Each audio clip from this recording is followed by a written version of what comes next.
Hello my dear student. Today I am going to deal with the topic of issue of share capital. Here the journal entries in relating to the issue of share capital. Here the share capital when the company is issued to the public, on that time the public can give their amount in the form of many installment. They cannot give a sum of money at one time.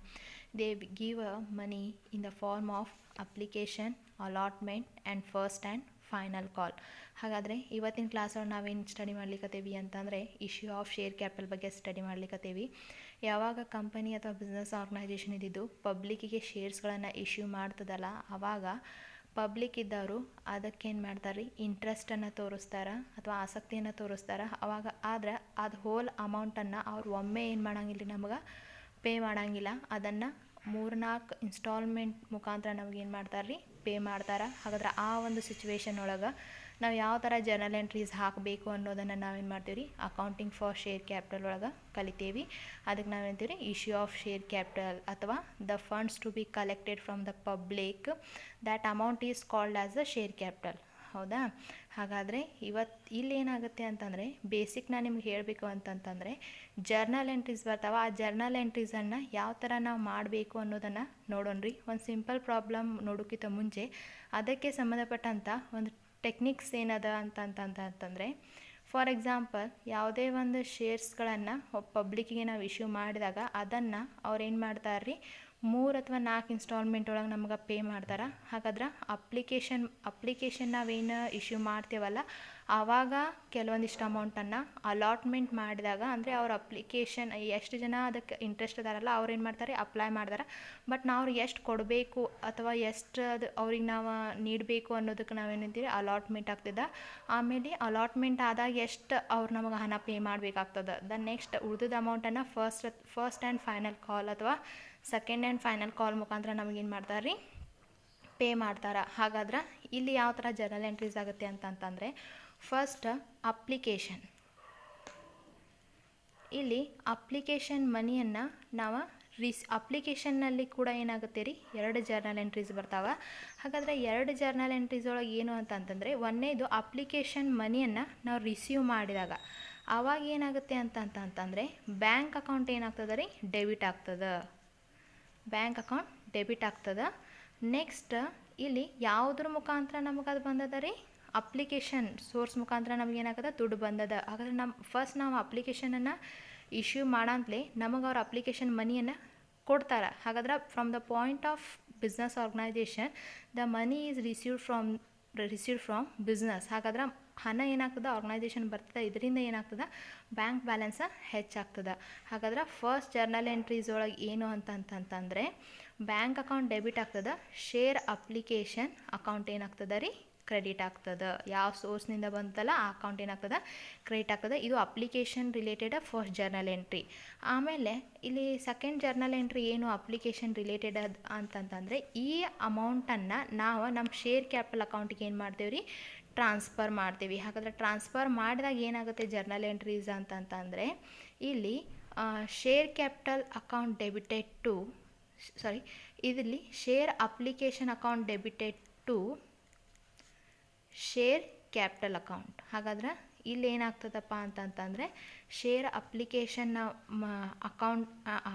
Application ಮನಿಯನ್ನು ನಾವು share capital ಅಕೌಂಟಿಗೆ ಏನು ಮಾಡ್ತೀವಿ, transfer ಮಾಡ್ತೀವಿ. Transfer ಮಾಡಿದಾಗ journal entries ಏನಾಗುತ್ತೆ ಅಂತಂದರೆ, share application account debited to share capital account ಆಗುತ್ತೆ. ಇವೆರಡೂ ಜರ್ನಲ್ ಎಂಟ್ರೀಸ್ ಏನು ಅಂತಂದರೆ ಅಪ್ಲಿಕೇಶನ್ ರಿಲೇಟೆಡ್. ಒಂದು ಅಪ್ಲಿಕೇಶನ್ ಮನಿ ರಿಸೀವ್ಡ್ ಆದಾಗ bank account debited to share application account.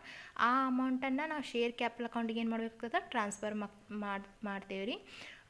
ಆವಾಗ share application account debited to share capital account. ಹಾಗಾದ್ರೆ the application related there are 2 journal entries. The first journal entry, when the application money is received, on that time the bank account debited to share application account. The second journal entry in relating to the application, that is share application account debited to share capital account. ಹಾಗಾದ್ರೆ first ಇವೆರಡು journal entries ಬರ್ತಾವೆ. Next ಅಲಾಟ್ಮೆಂಟ್ಗೆ ಸಂಬಂಧಪಟ್ಟಂತೆ. ಹಾಗಾದ್ರೆ ಅಲಾಟ್ಮೆಂಟ್ಗೆ ಸಂಬಂಧಪಟ್ಟಂತೆ ಕೂಡ ಏನಾಗ್ತದೆ ರೀ, 2 journal entries ಬರ್ತಾವೆ. ಒಂದನೇದು ಡ್ಯೂ ಇದ್ದಾಗ, ಅಲಾಟ್ಮೆಂಟ್ ಮನಿ ಡ್ಯೂ ಇದ್ದಾಗ ಏನಾಗುತ್ತಪ್ಪ ಜರ್ನಲ್ ಎಂಟ್ರೀಸ್ ಅಂತಂತಂದರೆ, ಇಲ್ಲಿ share allotment account debited to allotment account debit ಆಗ್ತದೆ ಇಲ್ಲಿ ಟು ಶೇರ್ ಕ್ಯಾಪಿಟಲ್ ಅಕೌಂಟ್. ಹಾಗಾದ್ರೆ ಇಲ್ಲಿ ಅಲಾಟ್ಮೆಂಟ್ಗೆ ಸಂಬಂಧಪಟ್ಟಂತೆ ಅಲಾಟ್ಮೆಂಟ್ ಮನಿ ಡ್ಯೂ ಮೀನ್ಸ್ ಕೊಡಬೇಕಾದದ್ದಿದ್ದಾಗ share allotment account debited to share capital account ಏನಾಗ್ತದೆ ರೀ, ಕ್ರೆಡಿಟ್ ಆಗ್ತದೆ. ಇಲ್ಲ ಅಮೌಂಟ್ ಹೆಂಗೆ ತೊಗೋಬೇಕು ಅಂತ ನಾನು ಪ್ರಾಬ್ಲಮ್ ಸಾಲ್ವ್ ಮಾಡೋದು ಮುಂದೆ ನಿಮಗೆ ಹೇಳ್ತೀನಿ, ಎಷ್ಟು ಯಾವುದನ್ನು ಯಾವುದ್ರ ಜೊತೆ ಮಲ್ಟಿಪ್ಲೈ ಮಾಡಬೇಕು ಅಂತ ಹೇಳಿ. ಹಾಗಾದ್ರೆ ಇನ್ನು ಡ್ಯೂಗೆ ಸಂಬಂಧಪಟ್ಟಂತೆ 2 ಜರ್ನಲ್ ಎಂಟ್ರೀಸ್ ಇದಾವೆ ಅಂತ ಹೇಳಿದ್ನಿ. ಒಂದು ಡ್ಯೂ ಇದ್ದಾಗ when the time of the allotment money is due, the journal entries the share allotment account debited to share capital account ಏನಾಗ್ತದೆ ರೀ, ಕ್ರೆಡಿಟ್ ಆಗ್ತದೆ. The one more received, the allotment money received ಆದಾಗ journal entries ಏನಾಗುತ್ತೆ ಅಂತಂತಂದರೆ, ಇಲ್ಲಿ received ಆದಾಗ ನಮಗೇನಾಗ್ತದೆ ರೀ, cash inflow ಆಗ್ತದೆ. ಆದ್ದರಿಂದ ಬ್ಯಾಂಕ್ ಅಕೌಂಟ್ ಡೆಬಿಟ್ ಆಗ್ತದೆ. Bank account debited to share allotment account. ಯಾವ ಸೋರ್ಸ್ನಿಂದ ಬಂದದ ರೀ ಅದ, ಆ ಸೋರ್ಸ್ ಏನಾಗ್ತದೆ, ಕ್ರೆಡಿಟ್ ಆಗ್ತದೆ. ಓಕೆ, ಹಾಗಾದ್ರೆ bank account debited to share allotment account credit ಆಗ್ತದೆ. These 2 journal entries in relating to the allotment. The last one ಏನು ಅಂತಂದರೆ ಸೆಕೆಂಡ್ ಅಥವಾ ಫಸ್ಟ್ ಆ್ಯಂಡ್ ಫೈನಲ್ ಕಾಲ್. ಇಲ್ಲೂ ಕೂಡ ಅದೇ ರೀತಿ ಬರ್ತದೆ ರೀ. ಏನು ಅಂತಂತಂದರೆ ಒಂದು ಮನಿ ಡ್ಯೂ ಇದ್ದಾಗ ಇನ್ನು ಒಂದು ಮನಿ ಡ್ಯೂ ಅಂದರೆ ಹಣ ಕೊಡಬೇಕಾದಂಥ ಸಿಚುವೇಶನ್ ಒಳಗೆ ಏನಾಗ್ತದೆ ಅಂತಂದರೆ first and second final call account debited to share capital account ಏನಾಗ್ತದೆ ರೀ, ಕ್ರೆಡಿಟ್ ಆಗ್ತದೆ. ಇದು ಡ್ಯೂ ಇದ್ದಾಗ. ಅದೇ ರೀತಿ ಇದೇ ಅಮೌಂಟನ್ನು ನಾವು ರಿಸೀವ್ ಮಾಡಿದಾಗ ಏನಾಗುತ್ತೆಪ್ಪ ಅಂತಂತಂದರೆ, ರಿಸೀವ್ ಮಾಡಿದಾಗ ಕ್ಯಾಶ್ ಇನ್ಫ್ಲೋ ಆಗ್ತದೆ. Same bank account debited to ಯಾವ ಸೋರ್ಸ್ನಿಂದ ಬಂದದ ರೀ, first and final call account. Okay, ಈ ಥರ ಇವಿಷ್ಟುದೇನಪ್ಪ ಅಂತಂದರೆ ಮೇನಾಗಿ ಇರ್ತಕ್ಕಂಥ ಜರ್ನಲ್ ಎಂಟ್ರೀಸ್ ಆಗಿದಾವೆ. ಪ್ರಾಬ್ಲಮ್ನಲ್ಲಿ ಏನಾದರೂ ಲಿಟಲ್ ಬಿಟ್ ಚೇಂಜಸ್ ಇದ್ದರೆ ಆವಾಗ ಕೂಡ ಏನಾಗ್ತದೆ ರೀ, ಚೇಂಜ್ ಆಗ್ತದೆ. ಅದು ಹೆಂಗೆ ಆಗ್ತದೆ ಅಂತ ನಾನು ನಿಮಗೆ ಮುಂದೆ ಹೇಳ್ತೀನಿ. ಬಟ್ ಮೇನಾಗಿ ಇರ್ತಕ್ಕಂಥವು ಈ 3. ಅಪ್ಲಿಕೇಶನ್ ಇದ್ದಾಗ 2 journal entries. When the money is application money is received, then that amount is transferred to the share capital account. The second one, the allotment related is also 2 journal entries. The one is allotment money is due. When the time of allotment money is due, the share allotment account debited to share capital account. When the allotment money is received, on that time the bank account debited to share allotment account. The next these 2 journal entries in relating to allotment. The next one, first and second final call. It is also called as a first and final call. It is depend upon the problem. On that situation there are 2 journal entries. One is the first and final call amount due. On that time first and final call account debited to share capital account. The next, the first and final call amount received. On that time bank account debited to first and final call account. ಹಾಗಾದ್ರೆ ಇಲ್ಲಿ ನೀವು ನೆನಪಿಟ್ಕೊಂಡ್ರಿ, ಒಂದು ಮನಿ application money received ಮತ್ತು ಅದನ್ನು transfer ಮಾಡೋದು. The next allotment ಒಳಗೆ ಏನಾಗ್ತೈತಿ, ಆ ಮನಿ ಡ್ಯೂ ಇರ್ತದೆ. ಆಮೇಲೆ ಆ ಅಮೌಂಟನ್ನು ನಾವು ರಿಸೀವ್ ಮಾಡ್ತೀವಿ. ಅದೇ ರೀತಿ ಫಸ್ಟ್ ಆ್ಯಂಡ್ ಫೈನಲ್ ಕಾಲ್ ಒಳಗೂ ಏನಾಗ್ತದೆ, ಅಮೌಂಟ್ ಡ್ಯೂ ಇದ್ದಾಗ ಮತ್ತು ಅದು ಅಮೌಂಟ್ ರಿಸೀವ್ ಮಾಡಿದಾಗ. ಓಕೆ, ಈಗ ಸಿಂಪಲ್ ಪ್ರಾಬ್ಲಮ್ ನೋಡೋಣ. Okay, here the XYZ company issue 50,000 shares. ಇಲ್ಲಿ ಏನು ಮಾಡಿದ್ದಾರೆ, 50,000 ಶೇರ್ಸ್ಗಳನ್ನು ಇಶ್ಯೂ ಮಾಡಿದ್ದಾರೆ. ಹಾಗಾದ್ರೆ ಆಫ್ ₹10 ಈಚ್. ಹಾಗಾದ್ರೆ ಈಚ್ ಶೇರ್ ವ್ಯಾಲ್ಯೂ ಎಷ್ಟದ ರೀ, 10 rupees ಅದ. To the public for subscription out of it share capital. ಹಾಗಾದರೆ ಈ 10 rupeesನ್ನು ಒಮ್ಮೆ ಏನು ಮಾಡಿಲ್ಲ ರೀ, ಪಬ್ಲಿಕ್ ಪೇ ಮಾಡಿಲ್ಲ.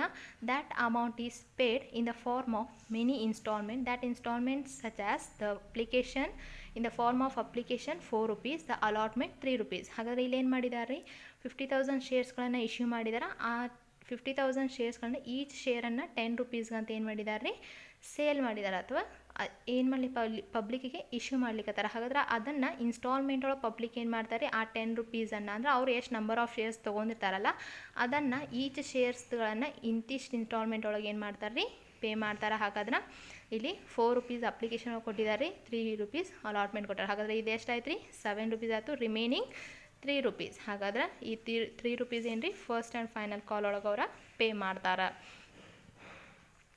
Next application were received for 40,000. ಹಾಗಾದರೆ 40,000 here the application were received 50,000.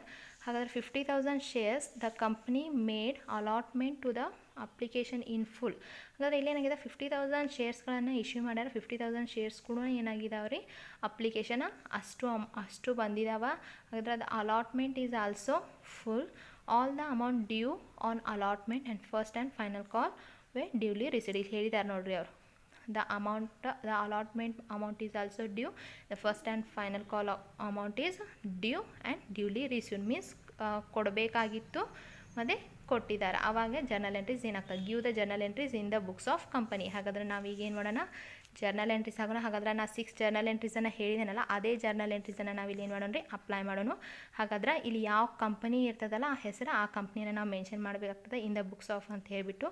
ಹಾಗಾದರೆ in the books of XYZ Company Limited. Okay, this is the format of journal entries. The first column already you have studied in the first year, the date, here the next particulars, next LF, next debit, credit. Okay, the first journal entry ನಾ ಏನು ಹೇಳೀನಿ ರೀ application related. ಹಾಗಾದ್ರೆ application related ನಮಗೆ ಏನು ಬರ್ತದೆ? Date ಕೊಟ್ಟಿಲ್ಲ, ಹಾಗೆ ಬಿಡ್ರಿ. ಅಪ್ಲಿಕೇಶನ್ ರಿಲೇಟೆಡ್ ನಾವು ಏನು ಮಾಡ್ತೀವಿ? First application money received. Application money received ಇದ್ದಾಗ ಏನಾಗುತ್ತೆ? Bank account debited to share application account. ಅಪ್ಲಿಕೇಶನನ್ನು ನಾನು ಶಾರ್ಟ್ ಒಳಗೆ ಬರ್ದಿರ್ತೇನೆ ರೀ. ಹಾಗಾದ್ರೆ ಇಲ್ಲಿ ಅಮೌಂಟ್ ಯಾವ ಥರ ತೊಗೊಳ್ಳೋದು? ಅಮೌಂಟ್ ಯಾವ ಥರ ಅಂತಂದರೆ ಇಲ್ಲಿ ಅಪ್ಲಿಕೇಶನ್ ಅಮೌಂಟ್ ಇದನ್ನು ಕೊಟ್ಟಿದ್ದಾರೆ ನೋಡಿರಿ 4. ಹಾಗಾದ್ರೆ ಅಪ್ಲಿಕೇಶನ್ ಅಷ್ಟು 50,000 ಏನಾಗಿದಾವೆ ರೀ ರಿಸೀವ್ ಮಾಡೋದ್ರಿಂದ ನೀವೇನು ಮಾಡೋದ್ರಿ, ಇಲ್ಲಿ ನೀವು ನಾನು ನಿಮಗೆ ಅರ್ಥ ಆಗಲಿ ಅಂತ ಬರಿತಾ ಇದ್ದೀನಿ. ಆ್ಯಕ್ಚುಲಿ ನಾವಿಲ್ಲಿ ಇಂಡಿಕೇಟ್ ಮಾಡಲ್ಲ. 50,000 ಇಂಟು 4, ಅಪ್ಲಿಕೇಶನಲ್ಲಿ 4 ರೂಪೀಸ್ ಏನು ಮಾಡ್ಯವಲ್ಲ, ಆದ್ದರಿಂದ 5 ಇಂಟು 4 ಇಟ್ ಈಸ್ 20 ಆ್ಯಂಡ್ 4/0. ಹಾಗಾದ್ರೆ ಇದು ಎಷ್ಟಾಯ್ತು ರೀ? 2 lakh rupees. ಓಕೆ, ಹಾಗಾದ್ರೆ ನಾವಿಲ್ಲಿ ಏನು ಬರಿತೀವಿ ರೀ ಇದನ್ನು? ಹಾಗಾದ್ರೆ being, you should be write the narration, being the share application money received.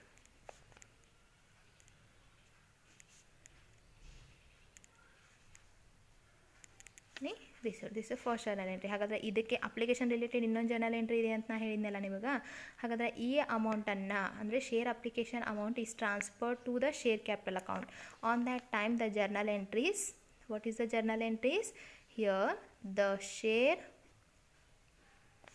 Share application account debited to share capital account. ಹಾಗಾದ್ರೆ ಅಮೌಂಟ್ ಏನು ತೊಗೋತೀರಿ? ಎಷ್ಟು ಅಮೌಂಟ್ ಬಂದಿದೆಯಲ್ಲ ಇದನ್ನ ನಾವು ಎಲ್ಲಿ ಏನು ಮಾಡ್ತೀವಿ ರೀ ಟ್ರಾನ್ಸ್ಫರ್ ಮಾಡ್ತೀವಿ, 2 lakh rupees. ಹಾಗಾದ್ರೆ ಜರ್ನಲ್ ನೇರೇಷನ್ ಏನು ಬರಿಬೇಕು ರೀ ನಾವು? ಹಾಗಾದ್ರೆ narration being share application money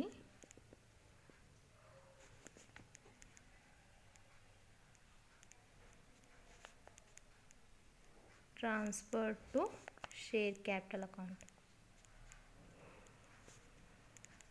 Okay, this is second journal entries.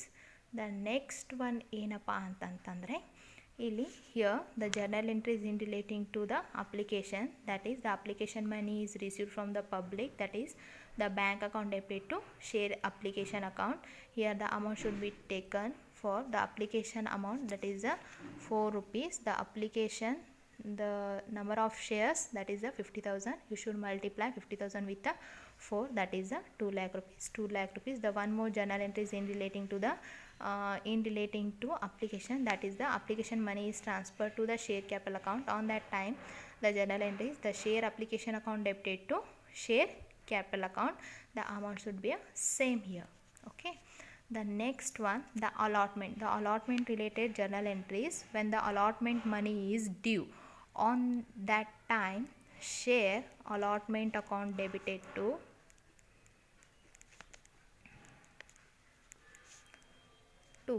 share capital account. Okay, ಹಾಗಾದ್ರೆ ಬೀಯಿಂಗ್ ಏನು ಬರೀತೀರಿ ನೀನು ವೇರಿಯೇಷನ್, ದ ಶೇರ್ ಅಲಾಟ್ಮೆಂಟ್ ಮನಿ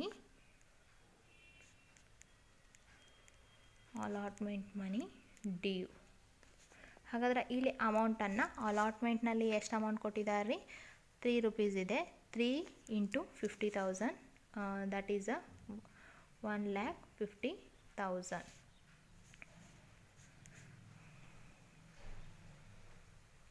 1,50,000 ಏನಾಗುತ್ತೆ ರೀ ಅಮೌಂಟ್ ಆಗುತ್ತೆ.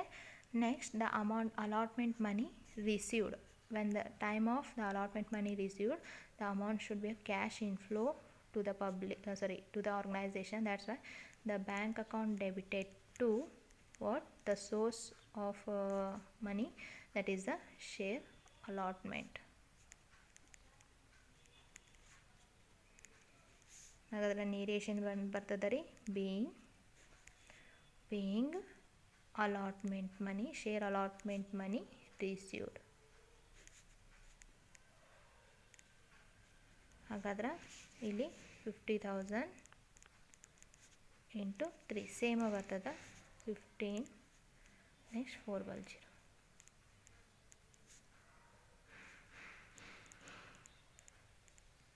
ಓಕೆ, ಹಾಗಾದ್ರೆ ಇವೆಷ್ಟಾದವು ರೀ, 2 ಅಂದರೆ 2. ಒಂದು share application related 2 journal entries, allotment related 2 journal entries.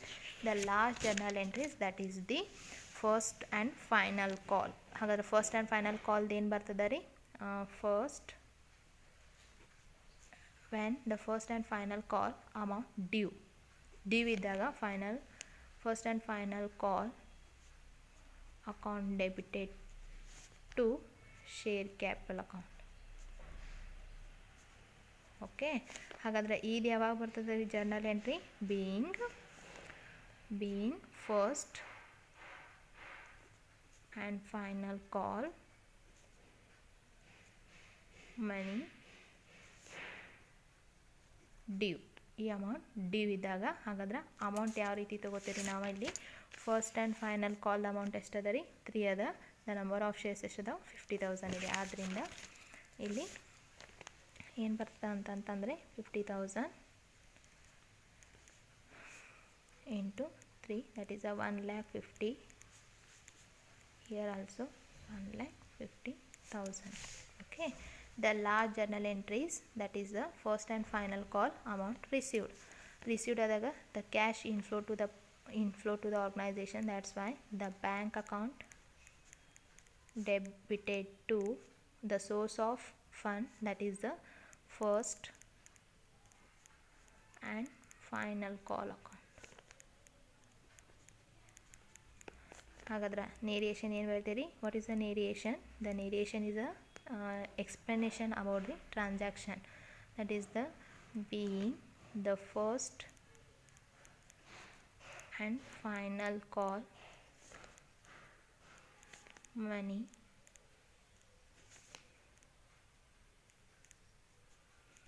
Receive, that is the ಇಲ್ಲಿ ಸೇಮ್ ಅಮೌಂಟ್ ಬರ್ತದೆ ರೀ, ಅಲ್ಲಿಂದ ಎಷ್ಟಿದೆಲ್ಲ ಅದೇ ಅಮೌಂಟನ್ನು ನಾವಿಲ್ಲಿ ಎಂಟ್ರಿ ಮಾಡಬೇಕಾಗ್ತದೆ. ಓಕೆ, ಹಾಗಾದರೆ ಈ ಪ್ರಾಬ್ಲಮ್ಗೆ ರಿಲೇಟೆಡ್ 6 ಟ್ರಾನ್ಸಾಕ್ಷನ್ಸ್ಗಳನ್ನು ಅಥವಾ 6 ಜರ್ನಲ್ ಎಂಟ್ರೀಸನ್ನು ನಾವೇನು ಮಾಡಿದ್ವಿ ರೀ, ಹಾಕಿದ್ರಿ. I hope you clear that. I will revise once again. That is when the time of the company issue shares to the public, that amount is collected in the form of many installment, that is the application, in the form of application, allotment and first and final call. It is depend upon the company, and on that time, from the point of company, we have to make some journal entries. That journal entries, the application related 2 journal entries, allotment related 2 journal entries, the first and final call related 2 journal entries are common here. This is the format of journal entries, that is the date, particulars, LF debit and credit. We have to make a journal entries from the point of organization. That's why in the books of XYZ Company Limited, the first transaction when the application money received, that on after that money is transferred to the share capital account. That is the bank. First the application money received, on that time the bank account debited to share application account. Here the number of shares 50,000, the application money, that is a 4 rupees. You have to multiply that. The amount is 2 lakh. After that the application money is received, that amount is transferred to the share capital account. On that time the journal entries, the share application account debited to share capital account. The amount should be same here. You should be write the narration. Here the application money received, the next the application money is transferred to the share capital account. The next the allotment money due and allotment money received. When the time of allotment money due, the share allotment account debited to share capital account. The allotment money is 3 rupees and multiply with 50,000, that is the number of shares. The answer is 1,50,000. Write the narration being share allotment money due. The last here the 4 journal entries, that is allotment related. When the allotment money due, after that the allotment money is received, that cash inflow to the organization. That's why the journal entries, the bank account debited to share allotment account. You should write the narration being allotment money received, that is 1,50,000. The last journal entries in relating to the company, that is the first and final call. The first and final call amount is 3 rupees. When the first and final call money is due, on that time first and final call account debited, that is 50,000 into 3, that is 1,50,000 to share capital account, 1,50,000. This is the journal entries, the narration for being first and final call money due. After that the first and final call money is received to the organization. The bank account debited to the source of fund, that is the first and final call account, that is 1,50,000. I hope you clear that. Thank you.